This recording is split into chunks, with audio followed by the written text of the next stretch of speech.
Éternel Dieu de gloire, Dieu des armées, Père céleste, Dieu tout-puissant, sainteté à ton nom. La domination repose sur tes épaules. Nul n'est comme toi dans les cieux et sur la terre. C'est toi le maître des temps et des circonstances. Tu as voulu nous voir en vie et nous voici, Seigneur Jésus, en train de faire mouvement, en train de respirer.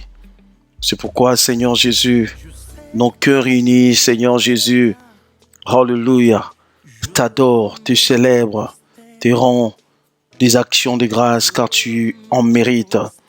Tu es Dieu, tu es saint, nous te glorifions et nous te glorifierons. Tu es notre Dieu, le Dieu, Alléluia, qui nous fait du bien. C'est lui, Alléluia, en qui nous, Alléluia, nous faisons reposer notre espérance. Au nom de Jésus, tu ne trahis jamais notre espérance, tu ne trahis jamais notre foi. Au nom de Jésus-Christ, Amen.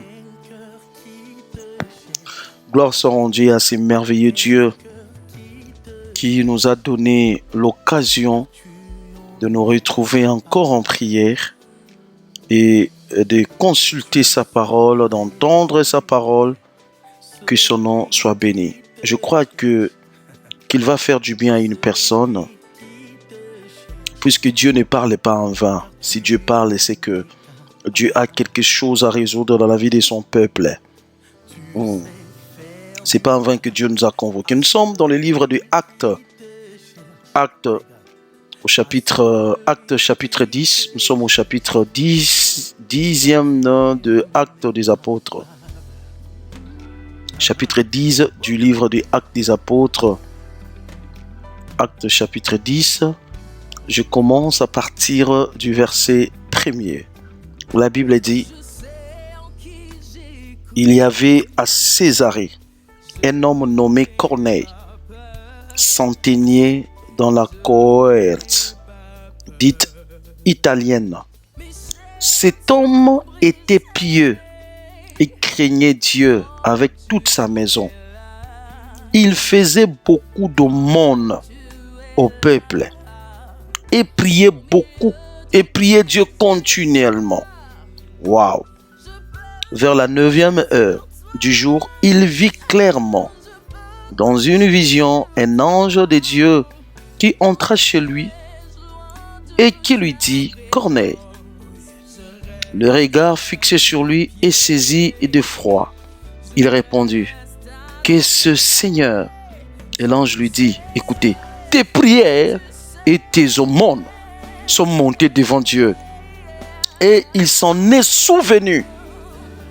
C'est ça le thème de mon message. Dieu s'est souvenu de tes prières et de tes aumônes plutôt. Dieu s'est souvenu de tes prières et de tes aumônes. Voilà. Verset 5. Envoie maintenant des hommes à Joppé et fais venir Simon surnommé Pierre. Il est logé chez un certain Simon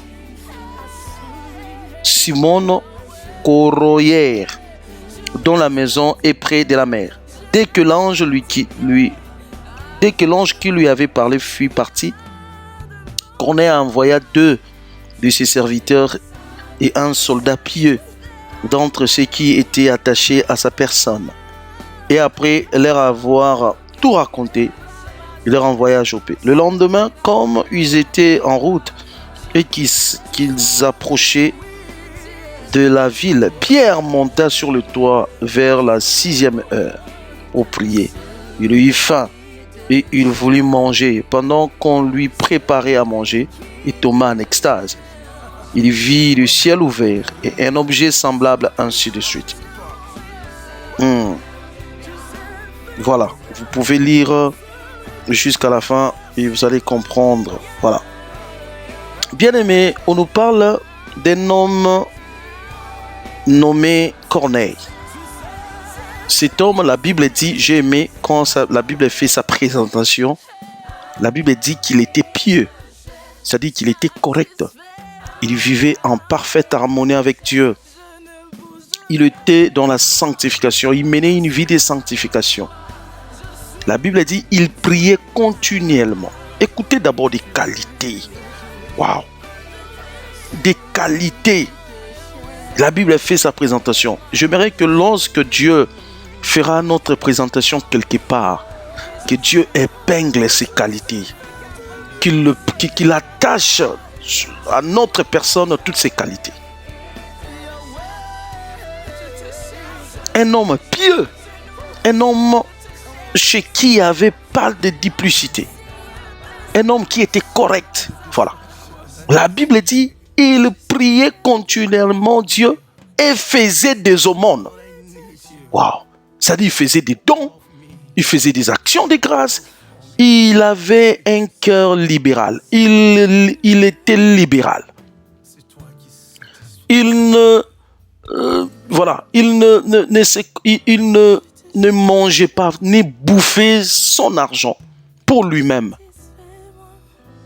L'argent qu'il avait, les biens que Dieu lui avait donnés, il les avait pas gardés pour lui-même. Il partageait avec tout le monde. Mais il priait Dieu. Je crois que c'est ce que tu fais aussi. Mais qu'est-ce que j'aimerais dire par là? Un jour, il priait. Je ne sais pas, dans sa prière, il était en train de dire quoi à Dieu. Mais Dieu le visite. Et laissez-moi vous dire que Dieu est venu visiter cet homme sans sa propre permission.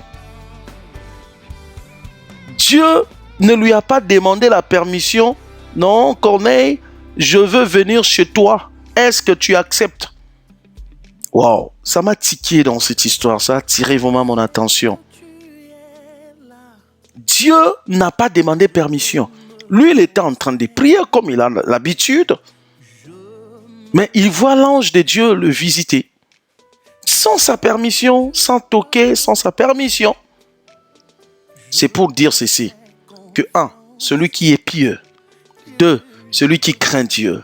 Qui marche dans une vie de vérité. 3, qui fait des aumônes, des actions de grâce. Qui partage. Qui a toutes ces qualités que notre frère Corneille a. Cette personne-là, chez lui et chez Dieu. Dieu peut venir quand il veut. Chez lui et chez Dieu. Donc quand Dieu le voit, Dieu se voit en lui. Quand tu es comme ça, sache que chez toi, c'est chez Dieu. Alors, l'ange est venu le visiter sans sa permission. Et laisse-moi te dire que tu n'as pas besoin d'une permission pour faire du bien à quelqu'un. C'est pourquoi Dieu n'aura pas aussi besoin d'une permission pour te visiter. Je ne sais pas si tu m'as compris. Tu n'auras pas besoin de la permission de quelqu'un pour faire du bien. C'est pourquoi Dieu n'aura pas aussi besoin de ta permission pour te faire du bien, pour te visiter. Wow. Cet homme donnait sans la permission de qui que ce soit. Cet homme était continuellement dans la présence de Dieu sans la permission de qui que ce soit. Mais comprenez que Dieu l'a visité aussi sans sa permission. Waouh! C'est que ce que tu fais pour les autres, tu ne le fais pas pour eux, mais c'est à Dieu que tu fais. C'est à Dieu que tu fais cela. Le bien que tu fais à l'autre, ce n'est pas lui que tu fais, mais tu le fais à Dieu. Il est dit dans la parole de Dieu, je crois dans le livre de Matthieu, je crois chapitre 25, où les passages qui nous parlent de bouc. La Bible dit, je dirai aux autres qui étaient à ma gauche, retirez-vous de moi, car j'étais malade, vous ne m'avez pas visité. Et ces gens-là lui ont répondu, quand est-ce que tu étais malade? Non, le Seigneur va leur répondre, quand tu n'étais pas parti visiter ton frère qui était malade, c'est à moi qui t'a fait cela. Le bien que tu fais à l'autre, ce n'est pas lui que tu le fais, mais c'est à Dieu. Et laissez-moi vous dire, quand il y a une flèche d'aller vers Dieu, Dieu rétorque toujours la flèche de retour. Dieu envoie toujours une flèche de retour. C'est ça Dieu. Il n'est pas ingrat. Lorsque tu communiques avec lui, tu lances, lui te lance aussi. C'est ça Dieu. Il dit dans Malachie, ramenez dans la maison du trésor tous vos dîmes et vos offrandes et vous verrez si je n'ouvrirai pas pour vous les écluses des cieux. Voilà. Waouh. Ce que tu fais pour Dieu, la crainte de Dieu que tu as, le bien que tu fais pour les gens, le bien que tu fais aux gens, le bien que tu fais pour Dieu, le bien que tu fais aux gens, ce n'est pas pour eux que tu fais, mais tu prêtes à Dieu. Tu prêtes à Dieu, tu coopères avec Dieu, tu deviens partenaire de Dieu. Tu signes un contrat avec Dieu.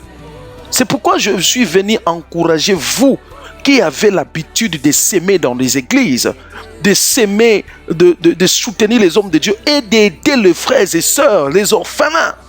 Bien-aimés, vous attirez des bénédictions éternelles dans vos vies. Vous êtes tellement bénis. Et Dieu, ce que j'aime avec lui, comme je l'ai dit, il ne laisse pas un bienfait passer inaperçu. Dieu ne laisse pas un bienfait passer inaperçu. Ça, ce n'est pas Dieu. Il a un livre de souvenirs. Là où il compte. Et dans ce livre-là est mentionné tout le bienfait de ses enfants. Si tu veux l'intervention de Dieu dans ta vie, sois pieux, crains Dieu. Puisque le don, il y en a les gens qui en font aussi, qui ne sont pas des enfants de Dieu. Sois pieux, c'est-à-dire sois correct avec Dieu, identifie-toi à Dieu. Voilà, être pieux, c'est ça, s'identifier à Dieu, faire de ta vie une vie de Dieu. 2, une personne qui sait prier continuellement, qui a une constance dans la présence de Dieu. À chaque fois, Dieu le voit présent. 4, une personne qui partage, qui ne garde pas pour lui-même ce qu'il possède, qui ne garde pas. Bien-aimé, ce principe, c'est un principe un peu bizarre. Je donne, et puis moi on me donne. C'est terrible. Et c'est ça, c'est comme ça que Dieu procède pour bénir ses enfants. Si tu veux être béni, bien-aimé, tu n'as qu'à respecter les principes de Dieu. Je ne cesse de le dire. Et si tu l'as respecté, bien-aimé, la Bible ne nous dit pas, ne nous donne pas la précision sur la durée dans laquelle cet homme faisait ses biens, qui faisait le bien, qui donnait des aumônes, des offrandes aux gens. La Bible ne nous donne pas la précision. Donc si tu vois Dieu venir intervenir comme ça, c'est que Dieu s'est rendu compte que c'est trop et c'est trop. Je dois agir. Peut-être que tu es là. Tu es comme cet homme Corneille qui a fait des offrandes, qui a aidé des gens. Tu as respecté des directives que les hommes de Dieu t'ont données de gauche à droite. Bien-aimé, ne te décourage pas. Le temps de la visitation est venu parce que Dieu s'est souvenu de tes aumônes. Dieu tient compte de ce que tu as fait. Dieu tient compte. Et vous allez remarquer, quand Dieu s'est souvenu de ses aumônes et de ses offrandes, Dieu le visite. Et Dieu, comme il nous visite pas seulement pour visiter. Vous savez pourquoi Dieu visite? Parce que Dieu veut faire paraître dans nos vies quelque chose de particulier que nous n'avions pas avant. C'est ça le but de la visitation de Dieu. Dieu ne nous visite pas seulement parce qu'il manque à faire au ciel et il vient te visiter. Non. Il te visite parce qu'il veut rajouter en toi ou il veut faire paraître en toi quelque chose que tu n'avais pas avant. Dieu lui dit, écoute, c'est-à-dire Dieu voulait l'étendre plutôt. Dieu voulait étendre Corneille. Et quand l'ange vient, l'ange lui dit que tes prières et tes aumônes sont montées vers Dieu. C'est-à-dire que Dieu, Corneille, le Dieu que tu fais du bien là, n'est pas ingrat. Dieu n'est pas ingrat. C'était une façon pour Dieu de lui dire que je ne suis pas ingrat, je n'oublie pas ce que tu fais pour moi. Waouh! Laisse-moi te dire que tes bienfaits sont cités devant Dieu. Quand Dieu parle avec ses anges, il leur dit. Comment les anges savent? Comment Gabriel, l'ange qui était venu annoncer les messages, comment il a su? C'est-à-dire que Dieu lui a informé. Dieu lui a dit qu'il y a un homme qui s'appelle, puisque l'ange ne peut pas se déplacer sans l'ordre de Dieu. C'est Dieu qui lui a dit qu'il y a un Corneille, une personne qui fait ceci, va lui dire que moi je dis ça. Bien-aimé, il est temps que Dieu informe à ses anges de ce que toi tu fais pour lui. Waouh! Oh, quand Dieu se souvient, quand le roi se souvient. Vous imaginez Dieu un jour comme ça, Dieu de son trône, au lieu de résoudre un problème, il se met à parler de toi. Mon Dieu. Alors, comme il a fait cela, il mérite une récompense qui vaut mieux que les actions qu'il faisait. Laisse-moi te dire que quand si Dieu veut te payer par rapport au bienfait que tu fais, Dieu ne te payera pas quelque chose qui va correspondre à ça, mais il va te donner plus que ce que tu as semé. Il te donne au-delà. Il ne te donne pas exactement ce que tu avais donné. Si c'était, par exemple, un vêtement, Dieu ne te donne pas seulement un vêtement, mais il te donne au-delà. C'est ça ce que j'aime avec Dieu, parce que Dieu est supérieur à nous. Comme toi tu lui as donné petit, lui il ne peut pas te donner petit. Toi tu lui as donné par rapport à ta capacité, et Dieu aussi va te donner par rapport à sa capacité. Je prie que Dieu te donne par rapport à ta capacité au nom de Jésus. Oh, si tu me comprends, glory to God. Je prie que quand Dieu va se souvenir de toi, qu'il ne te donne pas comme toi tu lui avais donné, dans la mesure que tu lui avais donné. Que tu lui donnes, que Dieu ne te donne pas comme toi tu lui avais donné, qu'il te donne au-delà, selon sa capacité. Oh, Dieu se souvient. Quand Dieu se souvient de toi, il te donne selon sa capacité. La Bible dit, non, ça je vais parler de ça demain. Je vais continuer avec ça, puisque le Seigneur m'a dit, continue avec ça. Va consoler mon peuple qui a fait des bienfaits, qui a fait des semences dans les églises. Mon peuple qui a fait ceci. Va leur dire ces choses, que je suis le Dieu qui n'oublie jamais. Je suis le Dieu qui n'oublie jamais. Bien-aimé, Dieu ne t'a pas oublié. Et vous savez ce que Dieu a fait? Dieu lui a dit, va, envoie des gens à Joppé pour faire venir Simone, dite Pierre. Waouh, Simone, un certain Simone, surnommé Pierre. Waouh. Vous voyez comment Dieu a la provision. Il ouvre même une porte là où tu ne t'attendais même pas. Ces messieurs ne s'attendaient même pas qu'un jour un Simone Pierre, on lui parlait d'un Simone Pierre. Bien aimé, il y a toujours une issue de sortir pour une personne qui coopère avec Dieu. Il y a toujours une piste de solution pour toi. Dieu fraye toujours de nouveaux chemins pour honorer celui qui l'honore.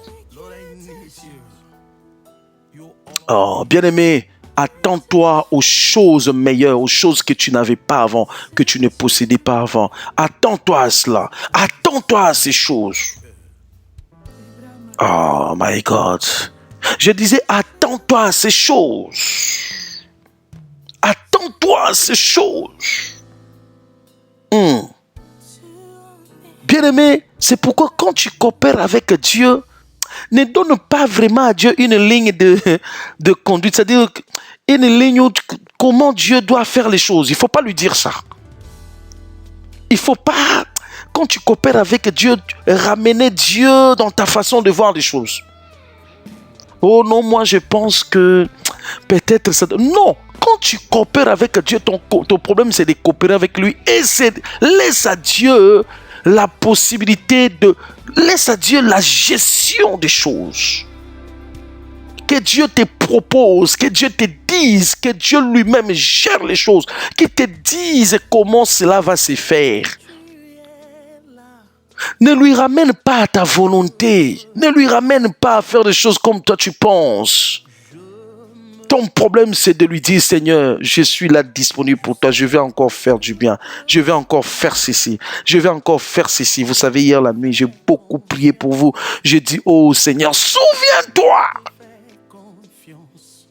Bien-aimé, la manière de procéder de Dieu est différente de la nôtre. Dieu ne procède pas comme nous. Laissons à Dieu de faire comme lui pense. Et cette personne qui s'appelle Pierre, une connaissance de plus pour connaître. Et laissez-moi vous dire, vous savez que bien souvent,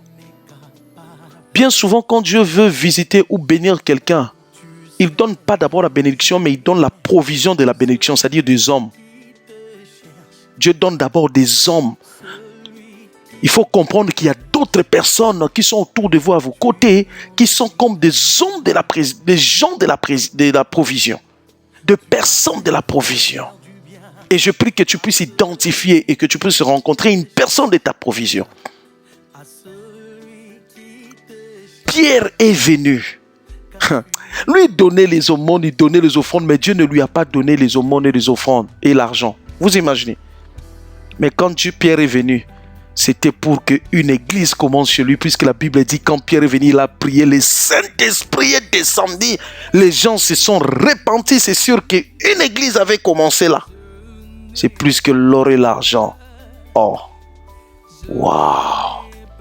C'est plus que l'or et l'argent. Bien aimé, quand Dieu réfléchit sur ta vie, il pense toujours à quelque chose de plus meilleur.